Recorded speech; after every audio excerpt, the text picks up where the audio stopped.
cutting out or her? It is a little bit, but I'll let you hang for a second. Okay, we're live on YouTube. Hang on just a minute. Yeah, it's okay. Ooh, live on YouTube. Hi, YouTubers. Hi, YouTubers. Hello. All right, so let me know, Loretta, you good? I think I'm good. Yeah. All right. How's my volume, by the way? We didn't get a chance. Maybe a little bit more. A little bit more. Okay, hang on just a second. Let me do a little adjusting here. I think I'm at the max. Okay, so I'll talk louder. Yeah. I'll get closer. All right, stand by. All right.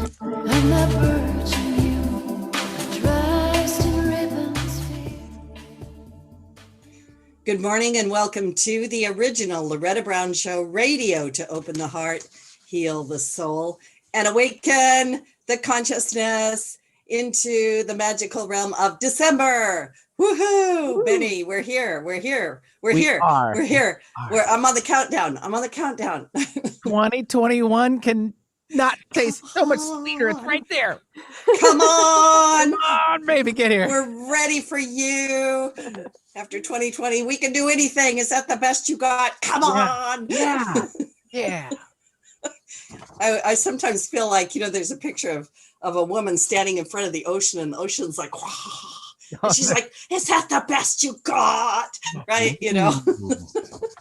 Anyway, be careful what you ask for. Yeah, because, I love the wind and the rain in my hair, but, anyway, hello, good morning, everybody. I've got a great show for you today. And just a reminder, I'm the owner of Reiki Oasis, located right here in the greater Seattle area for the last 26 years. Yep, 26. That's right. I know it happens. And we've got lots of good stuff coming up. I do have a Reiki masterclass this Saturday for just a couple of people. And next year, I'm hoping to bring those classes back in person. And you can find out more about me, my schedule, my classes at ReikiOasis.com. You can sign up for everything at schedule.ReikiOasis.com. And of course, on the 19th of this month of December, I have my monthly class with women called the Temple of the Divine Feminine. And we're going to be right in that energy of the winter solstice. And, the Christmas star. I'll talk more about that in a minute. And I hope you can join us. We've been doing our sessions through Zoom, and it's really working. It's kind of fun because I can see everybody's faces, and everybody else can see everybody's faces. And which we are doing right now, Loretta. Which you are doing right now. Yes. I can see your face. I can see my guest face. I know. I can see your face. It's amazing technology, right? Why does that sound like a song? I can see your face. The weekend. That's probably what it is. Yeah. That's probably what it is. Yeah, who knows? And then just a reminder that every Sunday at 11, you can have a meditation, Sunday meditation with Loretta. And it's just a once a week check-in. It's a stop for a moment, catch your breath, exhale, have a lovely experience, and sort of reset yourself. They're by donation, so it's $0 to $22. But please join me. If you cannot be there at 11 a.m. Pacific Standard Time for the meditation, you just need to let me know and I'll send you a recording. It's that easy. And then you'll have a bunch of things you can listen to that hopefully will uplift you as you go through your life. So, as I said, we're in the magical, momentous month of December 2020. Fasten your seat belts because it starts to get really wonderfully delicious from here on out. Today is December 10th, I think. At first, I thought you were going to say bumpy. No, you say, get your seatbelt ready and all that. It's going to be bumpy. Now you say delicious, so it's a totally different. You know what? It's all in the perspective, isn't it, Mr. Betty? Right. I mean, okay, I'm with you on that one. I got to settle down a little bit. Like the wind and the rain could be messing up my mascara, or I could be like, yeah, this is glorious. So, there's a little bit of that in there. It's just saying. So anyway, today I think is December 10th because I've lost track of time. We have a powerful event today. Pluto, the planet of death and rebirth, is squaring Eris, the planet of strife and discord. So these two may trigger volatile energy that's really just here to help us grow.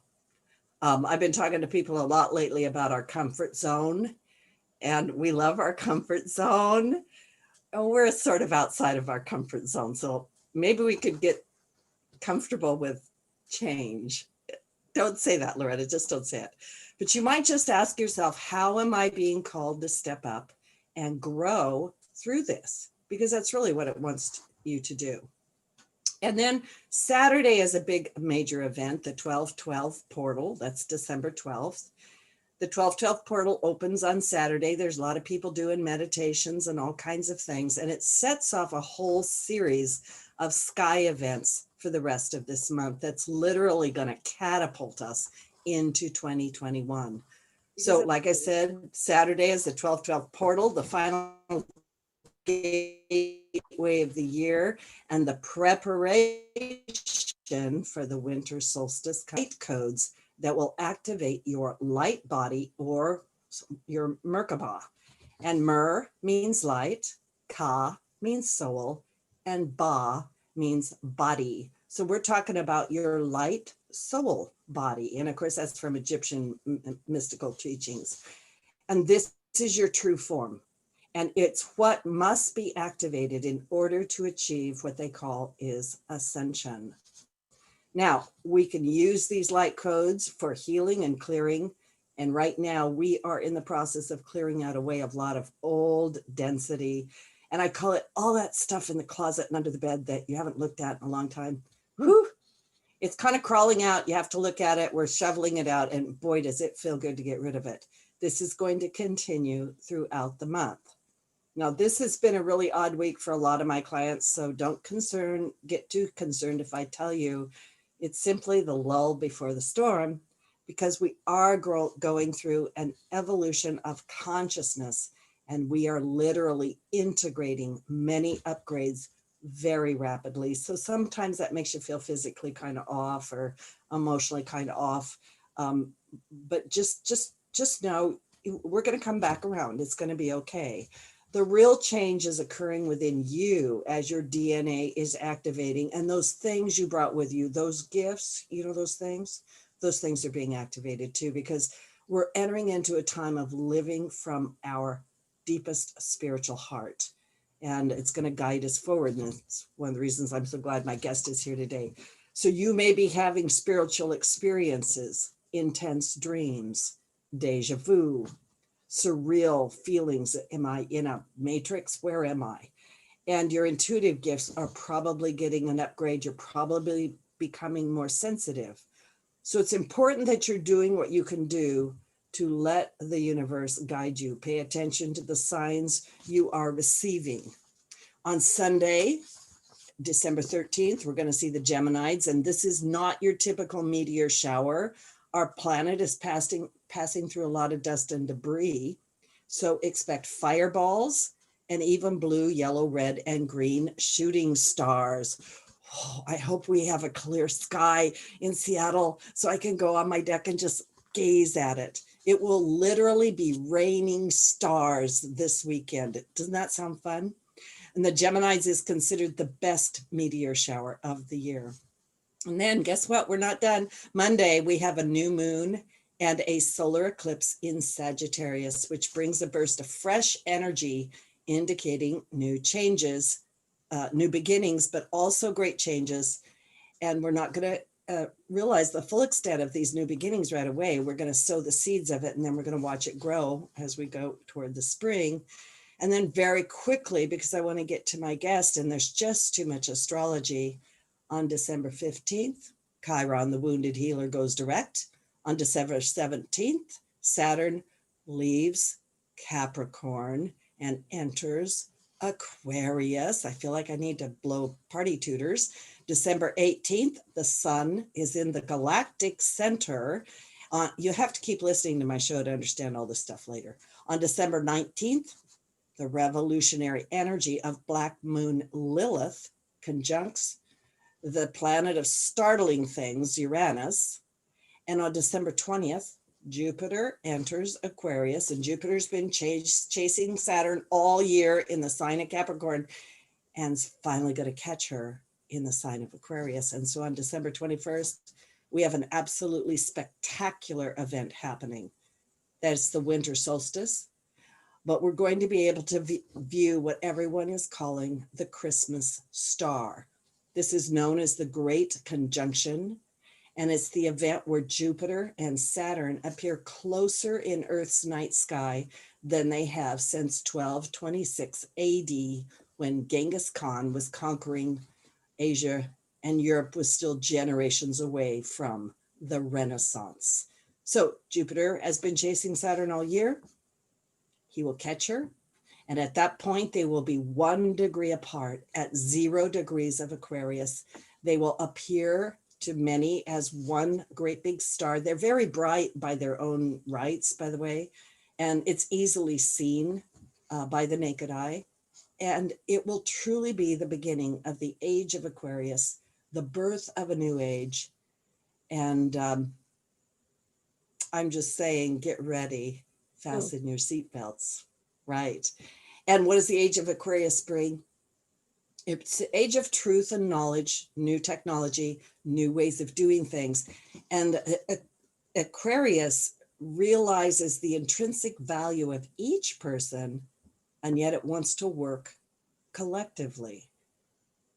So wouldn't it be able to be nice to tap into your intuition and know what was in store for you the rest of 2020 and going into 2021?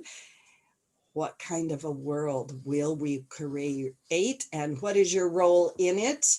And those are the perfect questions for my guest. So while working as a leader in the technology sector, my guest today, author Kim Chestney, recognized the tremendous role that intuition plays in business and cultural progress. And she set out on a quest to learn everything there is to know about it.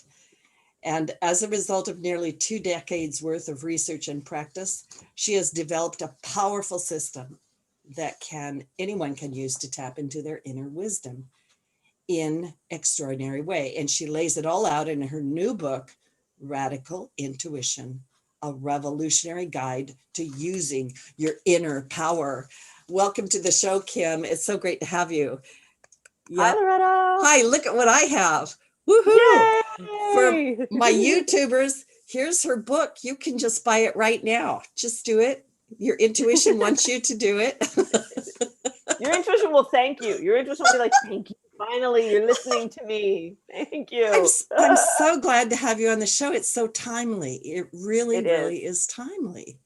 Yeah. It is. And that was a wonderful introduction, I just want to say. And all of those things, right? So, I love all the stuff you were talking about, and I love all the stuff with astrology, because when you really put it on, I haven't seen it all put together in a package like that yet, but when you look at it all, I mean, these are extraordinary times. Like I've been studying astrology my whole life, and I've never seen anything like this. So many extraordinary things. This conjunction that's happening at the beginning of Aquarius, the two core planets in our evolution, in our growth, and it's going to be so exciting to see how this all translates into reality and what starts to manifest over the next month, 2 months, and the future in general.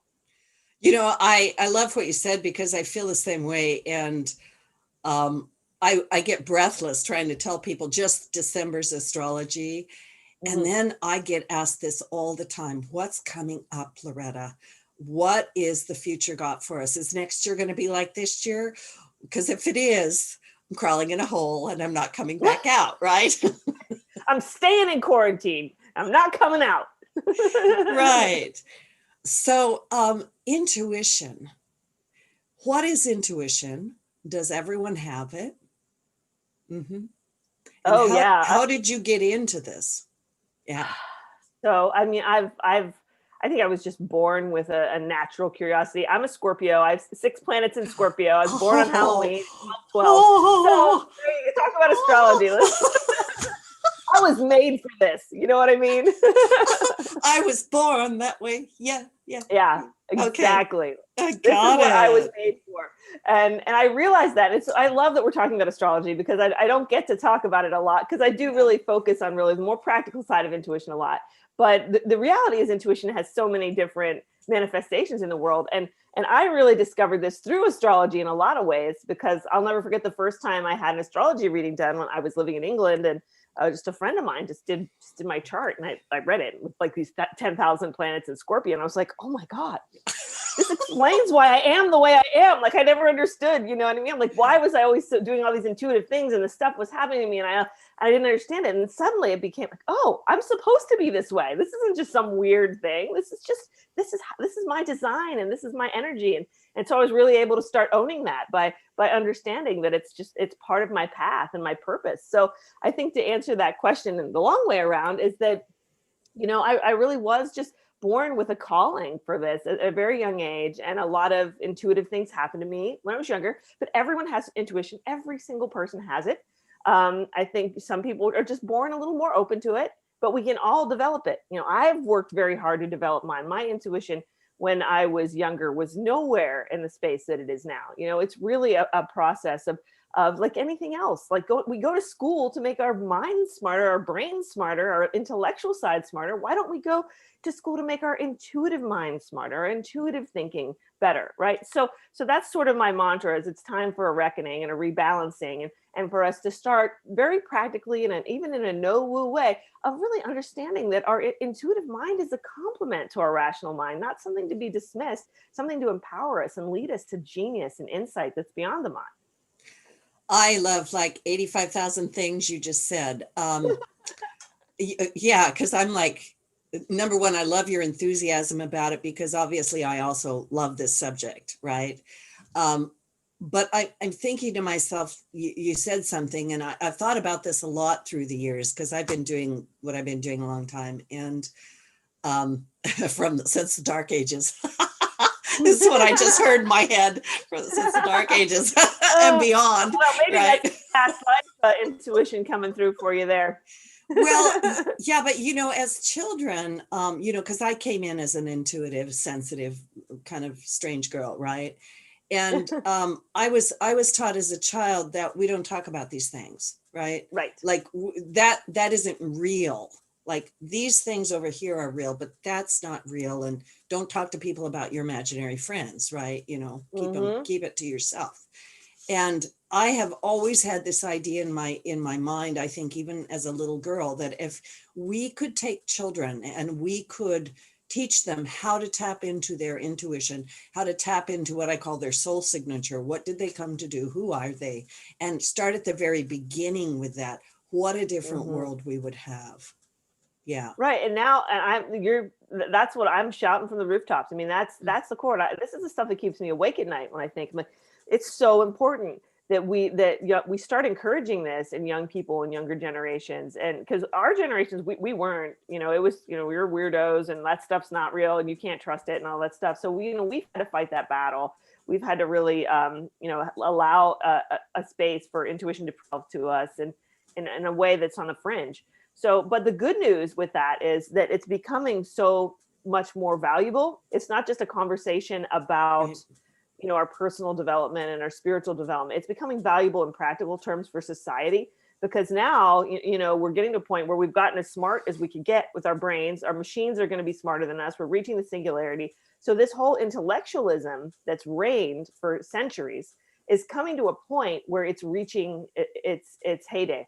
So now enter intuition. Intuition is going to be this thing. And I've seen it. I've seen it in 10 years in my career. I've worked in technology for 20 years. In the last 10 years, it's getting this momentum around intuition. I hear people with PhDs talking about intuition now, people all around the world who are in the creative space, realizing that creativity and intuition, these are the forces of the future, and that we need to invest in this, because this is what's going to differentiate us from the machines and artificial intelligence and computers and all of that stuff that's, you know, we're in the information now and it's important, but this is the future. This is the next step. So intuition is the future in a very practical way too. So now what we have working in our favor, you know, and taking it out of just the quote unquote woo space, is the fact that this has real economic impact, cultural impact, social impact. And as we become aware of it and recognize it, more and more people are able to now see its value from the external side, not just the internal side. I'm thinking when you're talking about quantum theory, you know, quantum physics and so forth, and I've had, you know, Ervin Laszlo and Amit Goswami and great thinkers like that on my show who have they're crossing the boundaries now between science and spirituality, which you just did, right? Yes. which is these things are not separate. And also, you touched on something I'd like you to expand on, which is the unique ability that we have, this intuition is, I'm going to just put it this way, hardwired into us. It's a question. Mm-hmm. And that, I mean, you made such a great point that is what's going to set us apart from AI in the future, right? Or even currently, this ability that we have as humans, that untapped potential is what I call it. And there's 8,000 names for it, that we have not been able to access. So yes, we absolutely. so we have been, we have not been living up to our full potential. And I want you to talk more about that, because I think you're, like I said, you're being on the show today. I'm thinking forward, and I'm thinking how this can change our world, how this can change our lives. So I'm just going to let you talk for a little bit.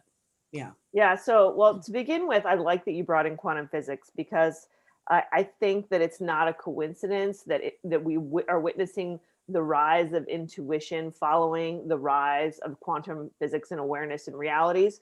200 years ago, we didn't understand anything about quantum physics. So we didn't really understand that there might be a different way for us to think and interact energetically with the universe. I was talk about like regular old thinking as sort of being Newtonian physics. It's linear, it's cause and effect, it's solution oriented. But intuition is like quantum thinking, because it does the unexpected. It can access the impossible. It can go through wormholes. It can work outside of time and space. So it functions a lot, on the principles of quantum reality. So I fully expect intuition and this sort of awareness of intuition and our ability to use our intuition more and wake up to it, to parallel this understanding of the quantum universe and our interaction with it. So there's definitely a connection between. I don't know if we were ready. I don't know if we were ready to live up to our potential until now. Yeah. I think that it's been an evolutionary process, and I think maybe in a certain way, centuries ago back at the dawn of civilization, I think we probably were more intuitive then, but we didn't have these brilliant minds that we have now, right? So it's all this process of sort of balancing the yin and the yang. We went out, we got really smart. It took us centuries, but we are so smart and we can do really smart stuff. But now we realize, okay, there's this other thing that we forgot to develop along the way. We're just focusing on this, and there's all this stuff we gotta bring back, and it's kind of a reckoning, right? Where it's coming back together and a rebalancing. And also something that's on the rise along with that is femininity and women reclaiming our power and our place. So all of those things, it's no coincidence that when we look back, 200 years from now, we're going to look at this century and this time as all of this collective rise and change. And we're really riding this swell, even if we're not aware of it in the moment. We're riding a big swell of change. Yeah. I'm thinking when you're talking that, we used to live, as we say, closer to the earth before all this technology, right?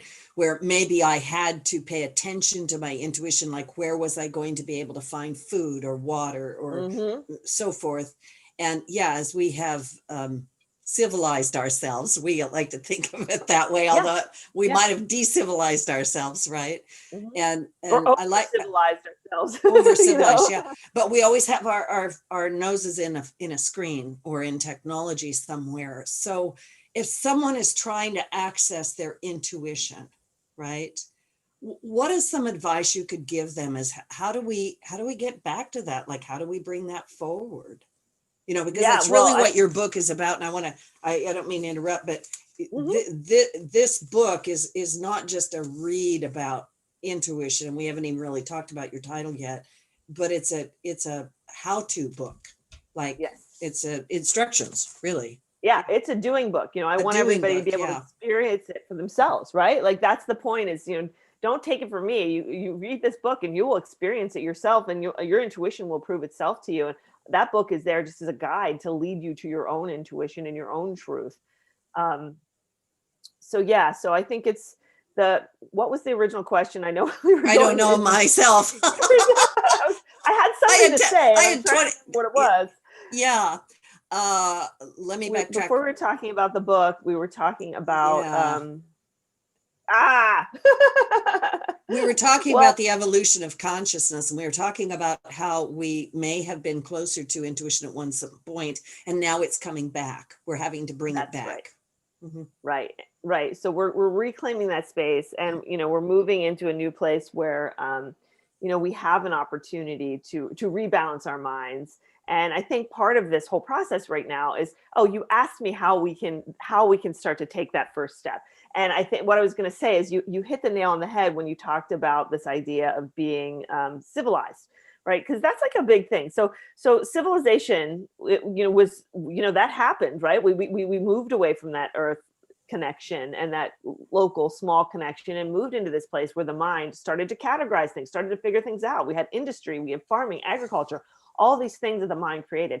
And we've really seen it come to its heyday right now at this moment in time. And the fact that the technology, we are consumed by it. We have our devices on us all the time. So the question is, right? Think about this. How do we reconnect with our intuition?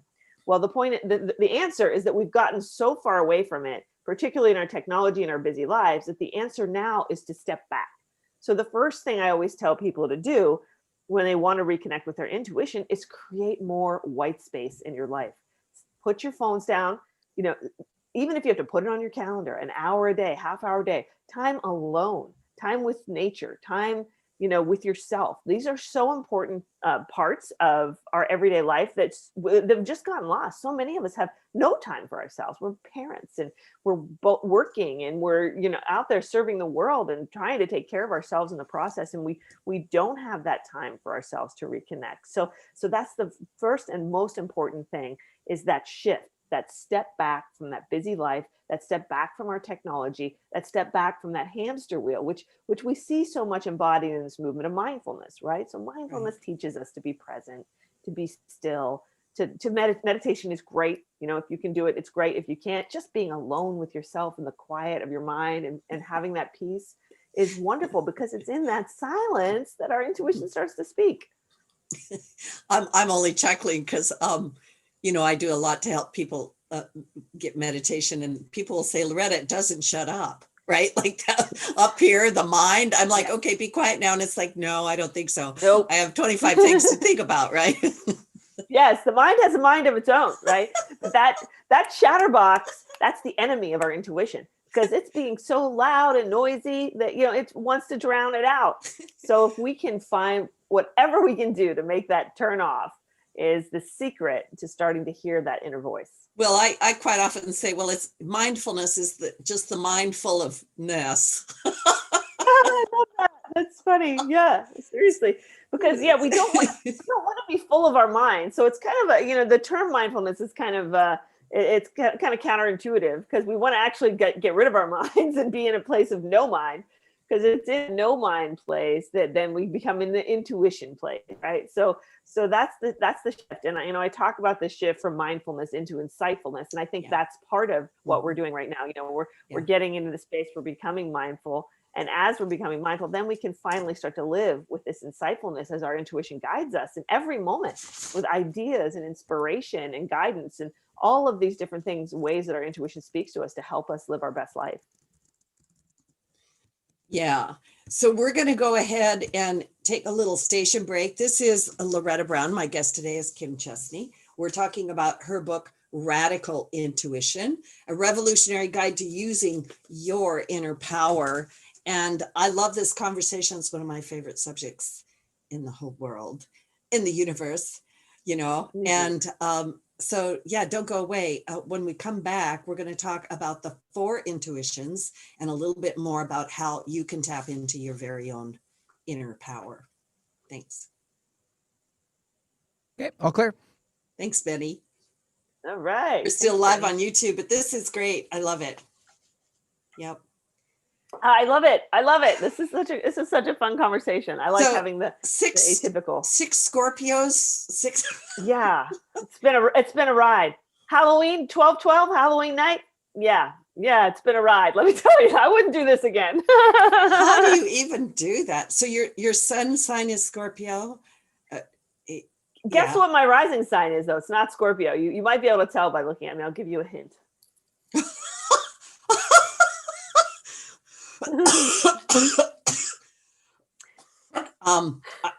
I have no idea. Leo. I was going to say Leo. That's funny. The Leonian mane. Yeah. So but it's great because it gives me this ability to conversate and have like dynamic conversations without being in my deep, intense Scorpio energy, you know? Yeah, I was going to say, I think it pulls you forward and puts you on stage. That's what I think it does. Yeah, it's been a very, very valuable counterpoint to having 6 planets in Scorpio because it's such an intense, you know, I mean, when I get in my zone, I'm like a dog with a bone. I am intense. So this is good. It lets me share the energy in a bright, sunny, breezy way. Thank you, Leo rising. Yeah, I used to have a friend who was a triple Scorpio, and it was like, wow, she was super intense. Yeah. So yeah, I can only Yeah, I've imagine. sun, moon, all the big ones, everything. In Like Scorpio. all of them, except Yeah. Mars. Mars is in Libra, so that's good. Oh, thank goodness. But everything else, I know, right? I'm nice. That made me a nice Scorpio because I think, you know, Scorpios can be not nice sometimes. And so that Mars in Libra was also a good peacemaking energy. What's your sign? I'm an Aries. Aries. So Uh-huh. awesome. Moon in Capricorn. Okay. Yeah, we're ready. All right, stand by. All right, we're just.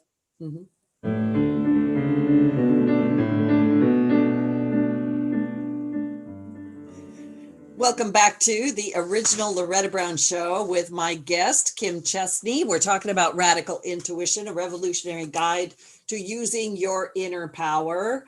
And I always recommend, you know, you just go and get the book now. It's got all kinds of wonderful information in there, and it's got exercises that will help you develop your own intuition. And really, isn't that what we want, right? Because you want to be able to direct your life and live from a higher place. Kim, in your book, you talk about the 4 types of intuition. What are they? How do they work? How'd you come up with this? Yeah, so this is kind of an all new way of looking at intuition. So with radical intuition, we wanted to create this sort of broad brush understanding of intuition, the big picture, right? Because if you go on the street, you probably know, you talk to people about intuition, everybody has a different idea of what it is. Some people's like, oh, it's a gut feeling, it's like a knowing, it's like a psychic experience, or like creativity, inspiration. So there's so many different ways that we can experience and work with our intuition. So in this book, I wanted to touch on all of those types and really find an understanding of why there were so many different manifestations of intuition and how we can understand them and make sense of those many different ways that we all experience it in our own unique way. So I spent a lot of time researching this and a lot of time experimenting. And what resonated with me intuitively was really the model that Carl Jung uses, you know, in his Myers-Briggs and a lot of his work with the 4 foundations of consciousness. So it all at the end boils down to the very simple age-old 4 elements. We can also apply this to astrology, by the way, but the elements of body, mind, heart, and spirit. Right. And so when you think of intuition as communicating with us or connecting with us through those 4 elements, which is our primary elements of being in this world. So with our intuition, it can speak to us through our body and physical intuition. Our bodies talk to us. You know, when you talk with, you know, on the psychic side, you'll hear about the 5 clairs and the psychic vision and the psychic hearing. That's all physical intuition. That's all the different ways that we can use our intuition and understand our intuition through the sensory input from our bodies. The second type of intuition I call mindful intuition, and that's really the way that our intuition interacts with our mind. And the archetype for that is the sage. So you think of using your intuition to make smart choices, to channel that guidance and inner wisdom from a higher place so that you can direct your life, right? Use the mind in an intuitive way, not just in that rational intellectual way. So we can work with that on decision making, right? And that's so important as we make choices in our life. And then the third type is what I call visionary or creative intuition. And this is where our intuition inspires us and moves us and calls us to our passion, right? So we all have those callings inside, and we know we're meant to do these things in the world, or we know that we have an idea that we need to share or get out there. All the way that intuition wants to move us, and it's the intuition of the heart, right? So it's not heart in terms of my need emotions, like I love this person so much and I need to be with them. Not that kind of heart, but the heart is in, then I have this life and radiance inside me that I need to share with the world. And I have a passion to understand it and a passion to share it and a passion to connect with other human beings about these different things. So it's a really transformational part of intuition. And you see people like someone like Steve Jobs, I always use as a great example of visionary intuition, because he was able to come up with these unique things that nobody ever did. He was an innovator, but he was also very inspired by and followed his heart and trusted his intuition. He was a huge intuition advocate. So it's a real opportunity, this type of intuition, to bring real change into the world. Whatever your passion is, it's your ability to get out there and bring change into the world. And then finally, the fourth type of intuition is the archetype of the mystic. And this is that spiritual or transcendental intuition that we talk about when we're having those experiences that take us beyond the reality of this time and space and allow us to connect with life and God and the universe in these really extraordinary ways that remind us that we're something more, and we're more than what the world has really taught us all these years. I love these four categories that you have, these four intuitions, and I'm also listening to you take it into different perspectives. And I was thinking about something you said earlier in the show, and it was like you were born this way. And for you to finally get to the point in your life where you could just simply embrace it, accept it, and present it, is such a beautiful thing, and it's so freeing. And I'm thinking about my listeners who, so many people are like, well, I'm this way, but I don't want to tell anybody. Or if I'm intuitive, I have to be like this mystical person. And your teachings, the way that you talk about this is intuition is really a part of our life. It can be very practical and it can be mystical, right? So absolutely. You have a test in here in your book, right? A little quiz for people to take so they can figure out what their primary intuition is. I suppose you might say. Yeah. Okay. Yeah, it really helps them to understand which pathways are most open. And I love that you brought up the idea that, we're talking about, like, we are all unique human beings. We all have different paths and different purposes. And part of the job of intuition is to reconnect us with ourself and our truth so that we really discover who we are. So the biggest part of this intuitive process is self-discovery, is understanding what we are and what we are made to do.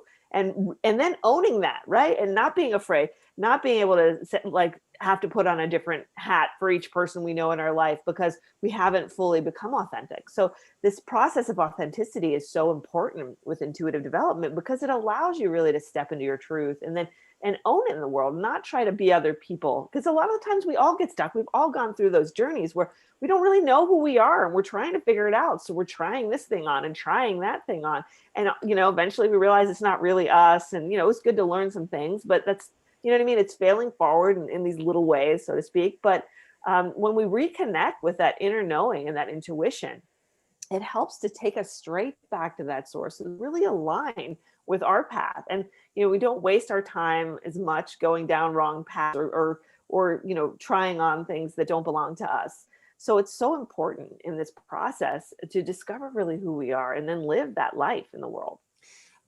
I quite often have people who will come to me, and I'm already sensing probably the listeners are experiencing this, to where they're thinking, I've been doing this job for a while and I've never really been comfortable in it. Like there's a part of me that's always sort of tugging on me to go do this crazy thing.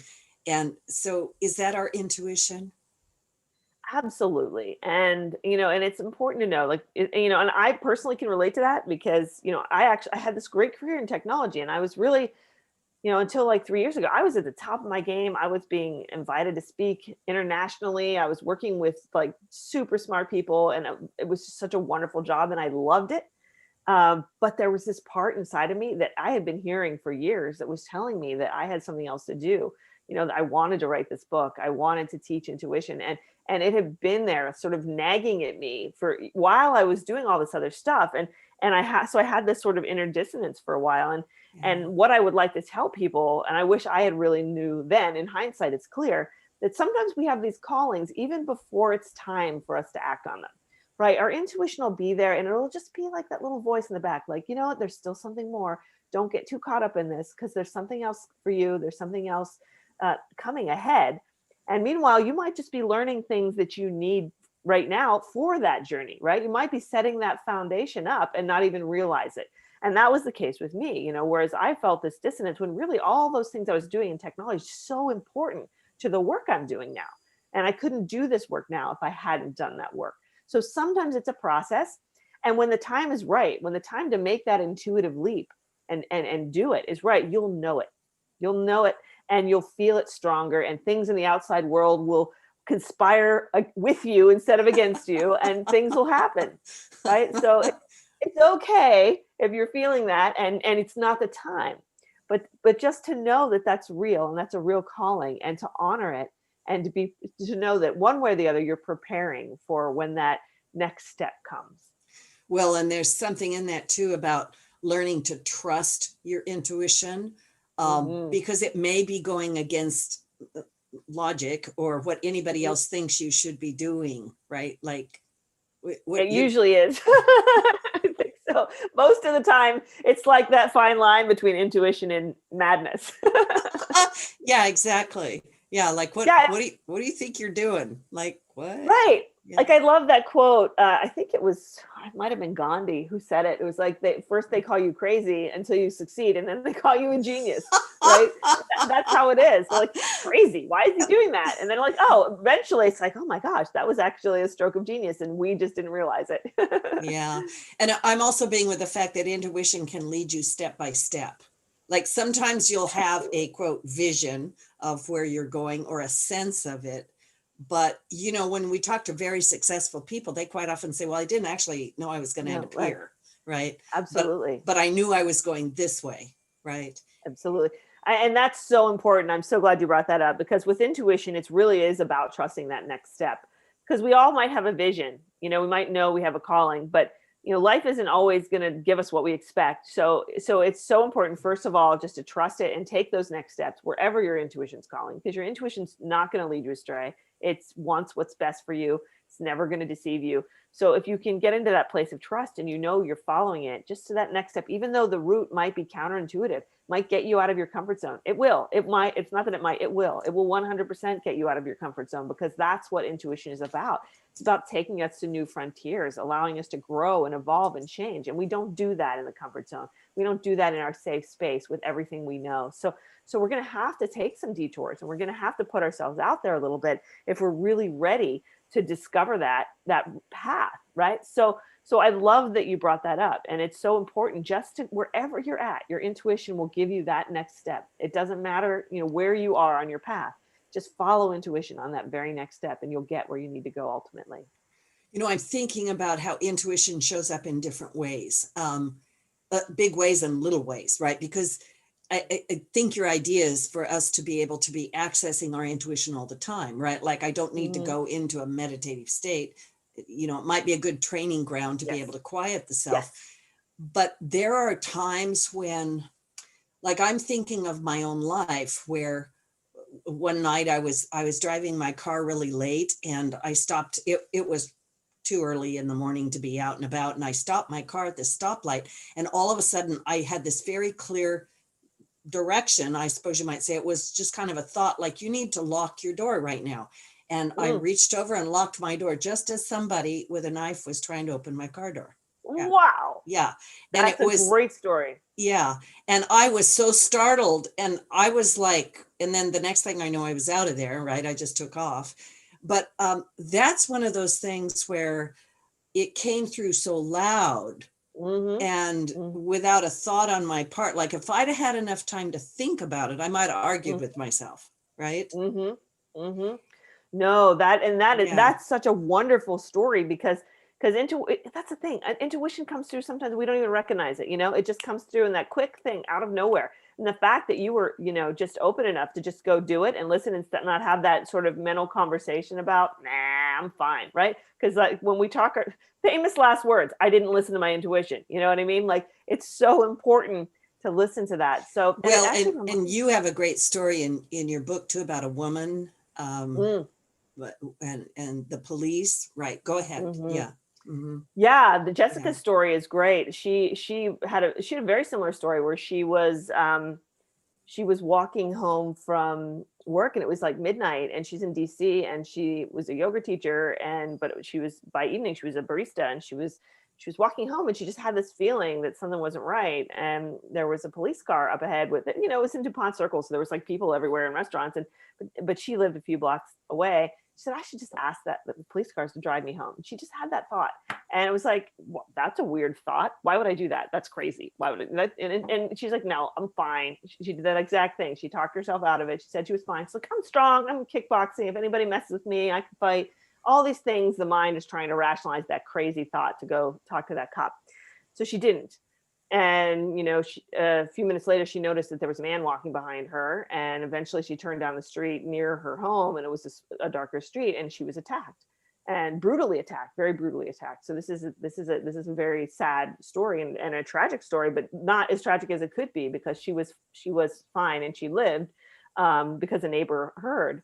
But, you know, the two takeaways, there's two really important takeaways from this, is that, you know, the one is that when she was going through this whole process, one of the things she used to rationalize not listening to her intuition was that the universe will protect me. She said, I'll be fine. The universe will protect me. I'm a spiritual person. I'm a yoga teacher. Like, I'm going to be fine. Well, what she didn't realize is that the universe was already trying to protect her with her intuition. Right. That insight, that was the universe protecting her, and she missed that. Right. And by saying that, you know what I mean? It was that moment that the universe was reaching out that she missed. And then the other important thing was that if she had gone and done that crazy thing and got in that car, she would have never known that she was right. Right. You know, unless that guy like axe murdered people and she saw it in the news, she never would have got that validation. She probably would have gone the rest of her life thinking, I was like so crazy that night. So that's what we realized. But we just have to get in that place of trust with our intuition and know that our intuition up here knows everything, right? It's not, we only can see what's around us, but our intuition knows everything. And if we just start to live in that state of trust and realize that, you know, we don't always know why, we don't always have the reasons, but if we live in that trust, we will be better off and be safer and happier and more fulfilled and all of that stuff. So for the listeners and even for us, those are dramatic stories of intuition. But in your book, you also bring this down to a very practical application, which is, let's say that I'm trying to figure out whether to, you know, take job A or job B, or, you know, eat celery or you know, a hamburger, right? Right. Yeah. Yeah. And so how can I tap into intuition for that sort of a thing? Yeah. So, you know, getting into that space, first of all, where your intuition can speak, create a lifestyle I call of insightfulness, where you have more moments, you know, being more present, allowing your intuition to speak, and then really being aware, first of all, of those thoughts, ideas, feelings, and impressions that come to you out of nowhere. That's the signature of your intuition, right? If you've been thinking about something, it's probably not your intuition. Sometimes you'll get an insight pop in there, but if you're just walking down the street and an idea pops in your head, or a solution to a problem pops in your head, or just some strange, like, creative thought comes into your head, those are the things that you have to really honor and say, okay, so that came from somewhere. It's not just some random crazy thing that I picked up in the ethers. That came to me for a reason. So starting to honor those things as a real thinking process, is real information that's coming to you that should be honored, and actually in a way that's even more profound than the things we create, because our mind is flawed and our rational decisions don't have the big picture, but our intuition does. So there's a lot of exercise in the book. And that's the thing, like we said, it's a doing book. So in the book, I have these practices that you can do every day. Yay. You can do them every day and start to get into this place of insightfulness and journaling and you know, working and paying attention to your intuition. It's like energy flows where the attention goes. So if you start to acknowledge your intuition and honor it and become aware of it, it will be more fluid and present in your life at every moment. I love what you're saying, because I'm thinking to myself that a lot of the things that stand, or I should say the thing and I think you point this out in your book, that really stands in our way is fear. And we get really afraid. And when we get afraid, we don't think so clear. We start to grind and go on that wheel. And, you know, you have a great chart in here. You got several of them, but on page 99, you've got this chart that's like, how do you tell the difference between your intuition, and you call it your non-intuition. I call it the voice of ridiculousness talking in your head, right? the mind Right. full of ness, Right. right? Right. So how do we tell the difference?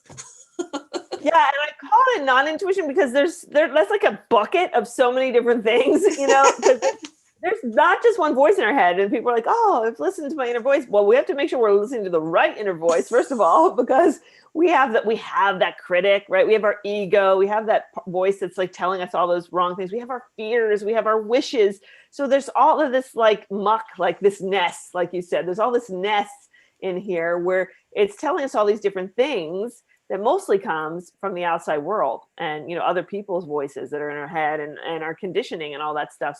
So this intuition process is about reconnecting to your true north, which is your true solid still voice within you. So that's really that shift, right, that we want to do is turn off the rest of the world and reconnect with our singular true voice. I love that. I just love it. And I love the fact that you're making this available to everybody. Everybody can read it. Everybody can do the exercises. Everybody can start tapping into that. And it's so appropriate to the age of Aquarius we're stepping into, and this new way of doing things and opening our minds up to this, to who we truly be on planet Earth. So where did you come up with your title, Radical Intuition? Why is it radical? So we thought about it. I was talking in Newer Library with the publisher. We're like, how do we want to wrap this up and explain it to people? And I've been talking for years about this idea of this intuition revolution that I saw happening in the creative worlds and technology world and spiritual worlds and all of these places. And so we like this idea of a radical intuition as being this holistic approach to intuition that ultimately leads us to withdraw from the outside world and it's radical because we're no longer going to subscribe to everything the world's telling us about ourselves, all of our conditioning, all of the illusion, all that stuff. It's time to just say, okay, great. You're there. I'm not buying into that. I'm going to turn into myself. I'm going to trust myself. I know what I'm made for. The world doesn't know what I'm made for.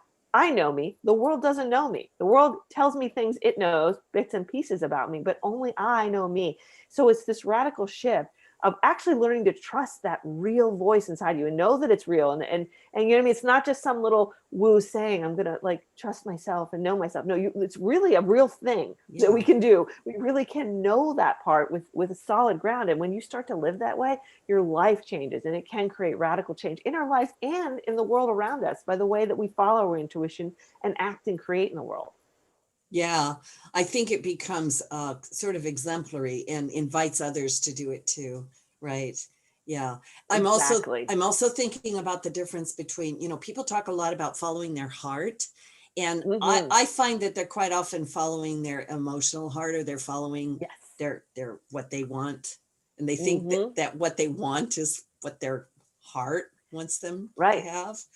And yeah, if you want to comment on that, that'd be great. Yeah, that's one of the things I do touch on in the book too, because that's the thing, I think when people say follow their heart and trust your heart and heart-centered living, all this stuff we're talking about, what they're really talking about is intuition. They mean to say our higher heart, that part of ourself that is our truth and our destiny and our calling and our freedom and our true humanity, right? Like that's the stuff that we want to follow, but we get confused and we're like, oh, we're going to follow my heart. I know I'm so in love with that person. I am going to follow my heart and stalk them until they love me back.